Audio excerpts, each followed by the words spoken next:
Sun Tzu said the supreme art of war is to subdue the enemy without fighting. Most people read that and think it's philosophy. It's not. It's an instruction manual for the mind that refuses to lose. Because the greatest battles you'll ever face won't happen on a battlefield. They'll happen in boardrooms, in relationships, in conversations, and inside your own head. And the ones who win aren't the loudest, the strongest, or even the smartest. They're the ones who learn to be still while everything around them burned. This is lethal calm. A state of mind where you stop reacting to the world and start engineering it. Where your silence becomes a weapon. Where your patience becomes pressure. Where your stillness terrifies more than their chaos ever could. Most people are at war with themselves. Fighting emotions, chasing approval, reacting to every noise. Exhausting their energy on battles that were never worth the cost. But the strategically calm person, they've already won. Not because they fought harder, but because they chose which wars to enter and which ones to let destroy themselves. You've been told to fight back, speak up, match energy, stand your ground. But Sun Tzu understood something 2,500 years ago that most still haven't grasped. The best victory is the one that requires no battle at all. Today you activate that level. You step into a framework that turns your restraint into dominance, your observation into intelligence, and your calm into something so powerful, people will feel it before you even open your mouth. This is not motivation. This is a mental recalibration, and once it's done, you don't go back. I choose lethal calm over emotional chaos. Let that become your creed. Now let's begin. Sun Tzu wrote, "Know yourself and you will win all battles." Not some battles, all of them. But here's the problem most people have. They don't actually know themselves. They know the version their parents wanted. But the real self, the raw, unedited, uncomfortable truth of who they are, that's buried. And because it's buried, it becomes a vulnerability. This is called the fog of self. And it's the first trap that keeps people permanently reactive. When you don't know your own weaknesses, someone else will find them first. When you don't understand your triggers, people will pull them like strings. When you haven't mapped your own psychology, every emotionally intelligent person you meet becomes a threat. Because they'll read you faster than you can read yourself. The fog of self is the internal confusion that keeps people from ever gaining real power. They don't know why they get angry. They don't know why certain words cut deeper than others. They don't know why they keep repeating the same patterns in relationships, in business, in life.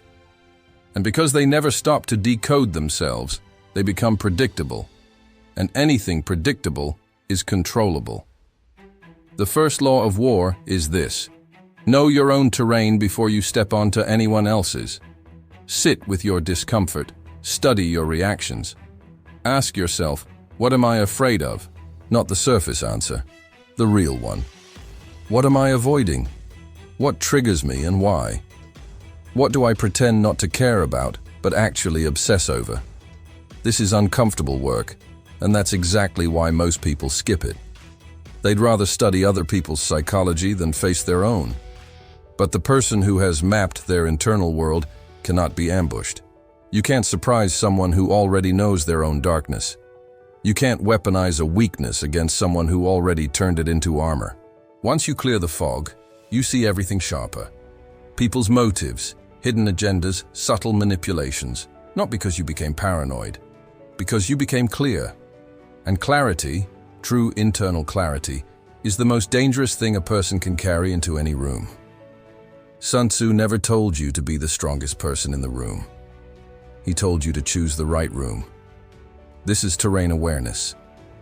And it's the strategy that separates people who win from people who waste their best energy fighting on someone else's battlefield. Most people walk into environments blind. They enter relationships without evaluating the dynamics. They take jobs without understanding the politics. They engage in arguments without reading the emotional terrain of the other person. And then they wonder why they keep losing in situations where they should have won. Terrain awareness means you stop focusing on people and start focusing on environments. because the environment is what shapes behavior. A calm person becomes aggressive in the wrong environment. A confident person becomes insecure in the wrong room. A powerful person becomes powerless when the terrain is designed against them. Before you enter any situation, a meeting, a negotiation, a confrontation, ask yourself, who designed this environment? Whose rules are in play? What are the unspoken dynamics here? Where's the exit? Where's the leverage? When you control the terrain, you don't need to control people. They'll adjust on their own. That's why powerful people choose where conversations happen. They choose the timing. They choose the setting. They don't respond to texts at 2 a.m. because someone else decided that was the time for a discussion. They set the meeting. They frame the agenda. They create the conditions under which the interaction happens. And this is not about being difficult. It's about being strategic, because whoever controls the terrain controls the outcome before a single word is spoken. Stop walking into rooms unprepared. Stop accepting conditions you didn't design. Stop playing on someone else's board and wondering why their pieces seem to always be in the right place. Build your own board, set your own rules, and watch how differently the game plays when you're the architect, not the guest. There's an ancient story from the Three Kingdoms period. A general named Zhuge Liang was caught in a city with almost no soldiers. The enemy army, vastly superior in number, approached the gates. Instead of panicking, instead of running, instead of making a desperate stand, Zhuge Liang opened the gates wide. He sat on the city wall, playing a calm melody on a string instrument. Relaxed, unbothered, smiling. The enemy general looked at the open gates, the calm commander, the absolute stillness, and retreated. He assumed it was a trap. It wasn't. But the calm was so unnatural, so deliberate, so composed, that it created fear without a single soldier being deployed. This is called the empty fort. And it's not about deception. It's about the terrifying power of composure when everyone expects you to break. When life hits hard, most people show it. Their voice cracks. Their energy shifts. They start making desperate moves, scrambling for solutions, begging for reassurance. And every observer around them can see the cracks forming. That's when predators move in. That's when opportunities collapse. That's when respect evaporates. But the person who remains still, who stays composed, who doesn't flinch when everything around them is falling, that person creates an illusion of depth that no one dares to test. You don't always have to be strong, but you must always appear unmoved. Not because you're hiding your pain, but because you understand something most never will. The moment people see you spiral, they stop fearing your response. The moment they see panic, they start calculating what they can take from you. Your calm is your shield, not your words, not your aggression, not your explanations. Your stillness under pressure tells people one thing: this person has something I can't see, and what they can't see they won't challenge. Next time life blindsides you, and it will, do not react immediately. Don't explain, don't vent, don't scramble. Sit with it, breathe through it. Let them watch you do nothing, and in that nothing, let them feel everything. Because when the world expects chaos and you deliver calm, you become the most dangerous person in the room, not through force, through composure that nobody can decode. The untrained mind sees patience as waiting. The strategic mind knows patience is pressure. This is strategic patience. It's the weapon that separates emotional players from true tacticians. Most people lose because they move too soon. They respond to emails within seconds because silence feels uncomfortable. They make decisions when they're emotional because urgency feels productive. They accept the first offer because waiting feels like losing. They react to provocations because stillness feels like weakness. But Sun Tzu understood something most modern people have forgotten. Time is a weapon, and the one willing to use it always defeats the one who's rushing. Strategic patience means you don't move until the conditions are right. Not when you feel ready, not when someone pressures you, not when emotion tells you to act. You move when the environment, the timing, and the positioning all align. And if they don't align, you wait longer. This drives emotional people insane. They can't handle the pause. They interpret your silence as weakness, your stillness as confusion, your delay as incompetence. Good. Let them. Because while they're reacting to what they think your silence means, you're watching them overextend, overcommit, and overexpose. Every rushed decision you've ever regretted came from impatience. Every argument that escalated came from reacting too fast. Every relationship mistake came from responding before thinking. Every deal you lost came from showing your hand too early. Patience isn't passive. It's the most aggressive form of control, because it forces everyone else to move first. And when they move first, they reveal everything: their motives, their weaknesses, their fears, their limits, their desperation. All you had to do was wait. The general who can sit still while the enemy marches forward holds the highest advantage. Because movement without strategy is just noise, and noise always exhausts itself. But patience? Patience compounds. It builds, it watches, it calculates. And when it finally strikes, there's nothing left to defend against. You don't need to be faster. You need to be later, but precisely devastatingly later. Sun Tzu dedicated entire chapters to the value of spies, scouts, and intelligence gathering. Not because war is about muscle, because the one with the most information wins before the battle begins. This is intelligence before action, and it's the difference between gambling and engineering. In your life, intelligence isn't about espionage. It's about attention. Most people walk through conversations, meetings, and relationships absorbing almost nothing. They're too busy performing, too busy thinking about what they'll say next, too busy managing their image to actually observe what's happening around them. But the strategically intelligent person, they enter every room as a student, eyes open, mouth closed. Every word someone speaks is data. Every reaction is a signal. Every silence is a tell. You don't need to ask people what they want. Watch what they do. Don't listen to their promises. Watch their patterns. Don't believe their words. Believe their behavior over time. Because people lie with their mouths, but they tell the truth with their actions. Every single time. People will reveal who they are if you just stop talking long enough to notice. They'll expose their insecurities through their humor. They'll broadcast their fears through their overreactions. They'll show you their loyalties through what they defend without being asked. They'll tell you their weaknesses by what they overcompensate for. Intelligence before action means you never walk into a situation blind. Before a negotiation, you study the other person, their history, their tendencies, their pressure points, their ego triggers. Before a conflict, you understand the dynamics. Who benefits from the tension? Who's orchestrating it? Who's watching from the side waiting to pick up the pieces? Before a decision, you gather more data than emotion. You delay just long enough to let clarity replace impulse. You observe the full picture while others are still reacting to fragments. This doesn't mean you become paranoid. It means you become prepared. Because the person who acts on emotion gambles, but the person who acts on intelligence invests. And investments, when calculated correctly, always pay. Stop moving before you've observed. Stop responding before you've decoded. Stop deciding before you've studied. Because in the art of war, the most dangerous weapon isn't force. It's information wielded by a patient mind. Sun Tzu wrote, "Appear weak when you are strong, and strong when you are weak." This is deceptive stillness. And this isn't about lying, it's about controlling perception.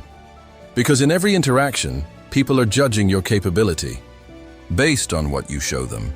And most people, desperate for validation, show everything. They flex their intelligence too soon, they reveal their ambitions too early, they demonstrate their abilities before the right moment. And in doing so, they invite competition, envy, and resistance before they've even begun. But the person who practices deceptive stillness, they let others underestimate them, on purpose, not from insecurity, from strategy. When people think you're less capable than you are, they lower their guard. They stop preparing for you. They stop watching your moves. They dismiss you. And that dismissal becomes the greatest opening you'll ever receive. You don't correct people who underestimate you. You don't prove yourself to those who doubt you. You let them believe whatever they want, because their wrong assumptions become your tactical advantage. The world is filled with people screaming their potential from the rooftops. They announce every goal, every project, every plan, and they invite resistance at every stage. But you move in silence. You build without broadcasting. You grow without performing.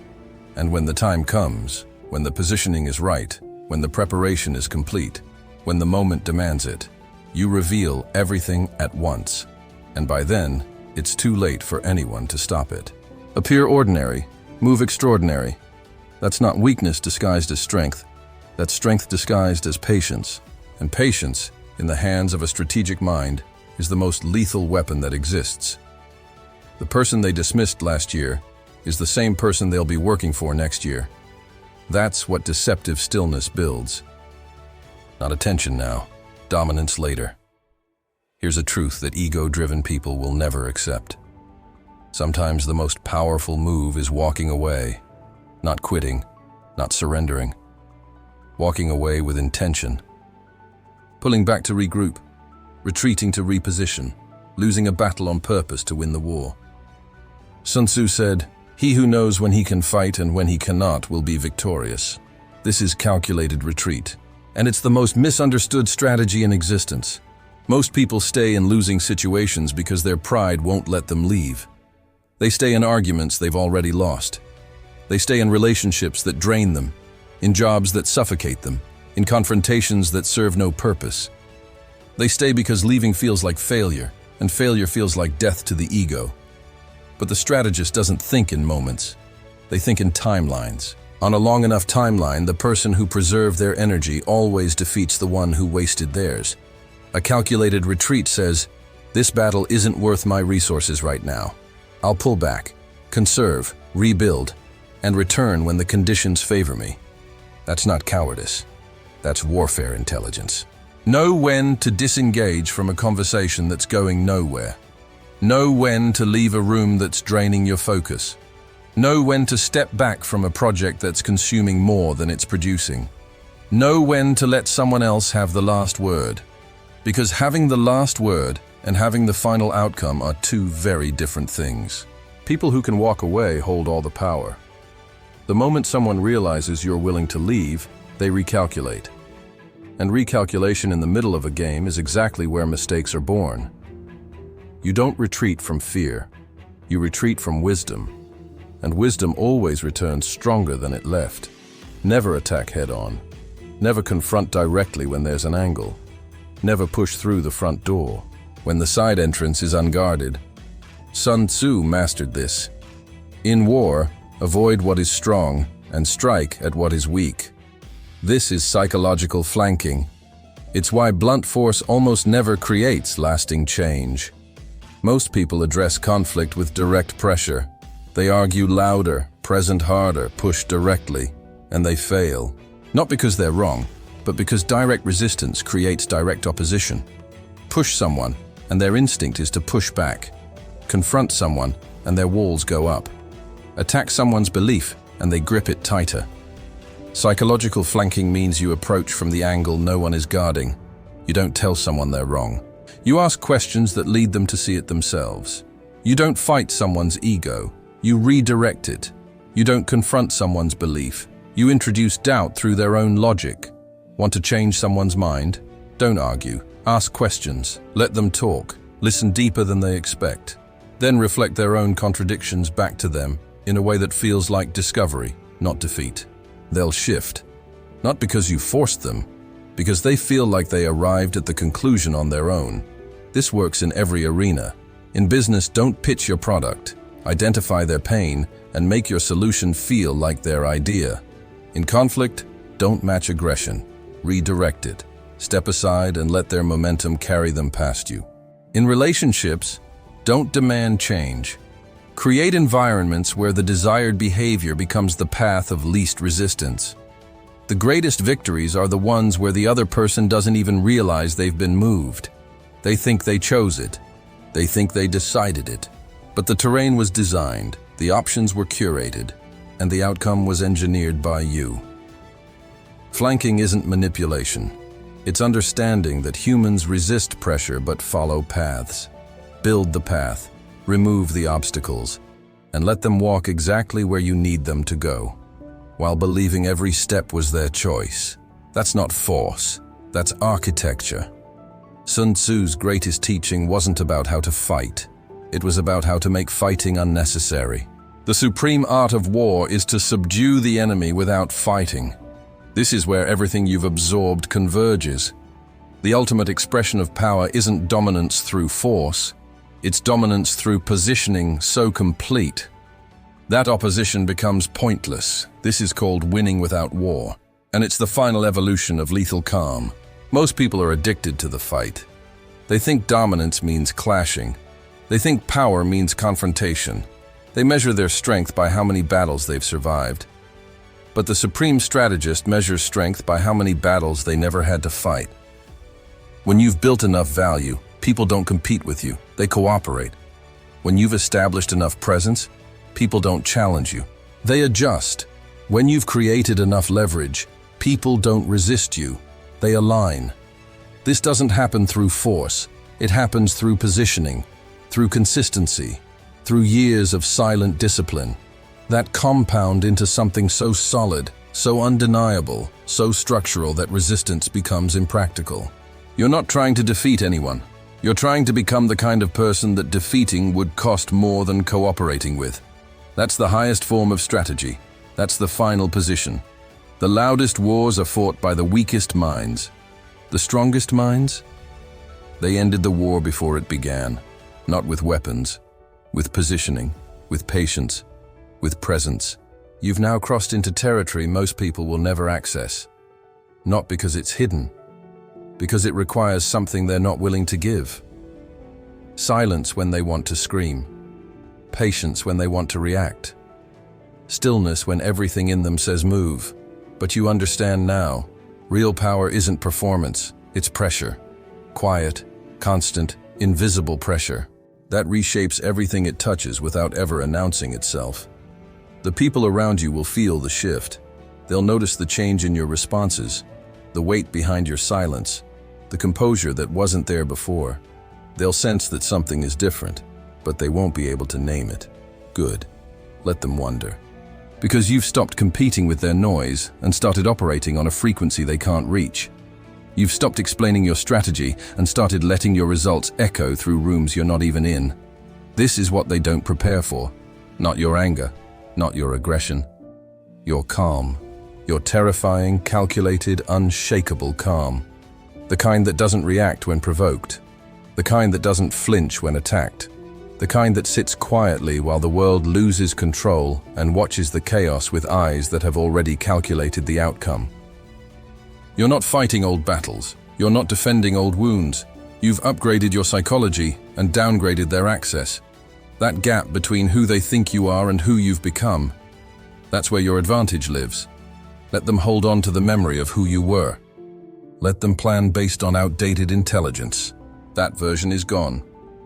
Buried under layers of discipline, silence, and strategy you built while they were distracted. Now you walk into rooms differently. Not louder, quieter. Not faster, more precise.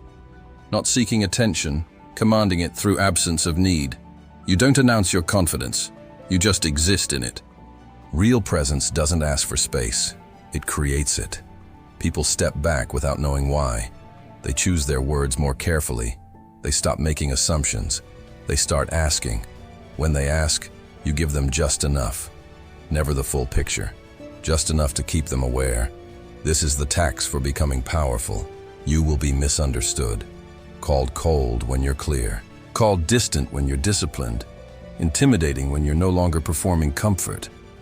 Let them call it whatever they want. Labels are for people who need categories to feel safe. You don't need categories. You don't need approval.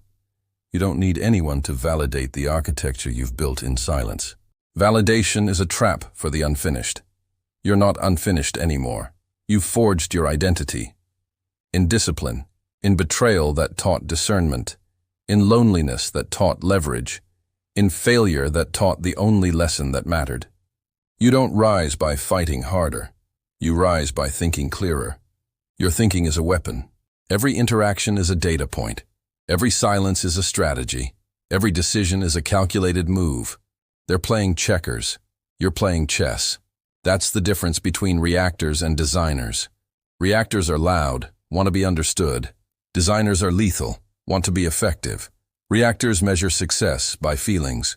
Designers measure success by outcomes that compound in silence. You've crossed over. You're not going back. You don't chase conversations. You set them. You don't beg for opportunities. You build positioning so sharp that opportunities reroute to find you. You don't argue with people not thinking at your speed. You simply outgrow them. Quietly. Permanently. The irony? The less you explain, the more they believe. The less you show, the more they assume. The less you talk, the more they listen. In a world drowning in noise, silence becomes the loudest signal.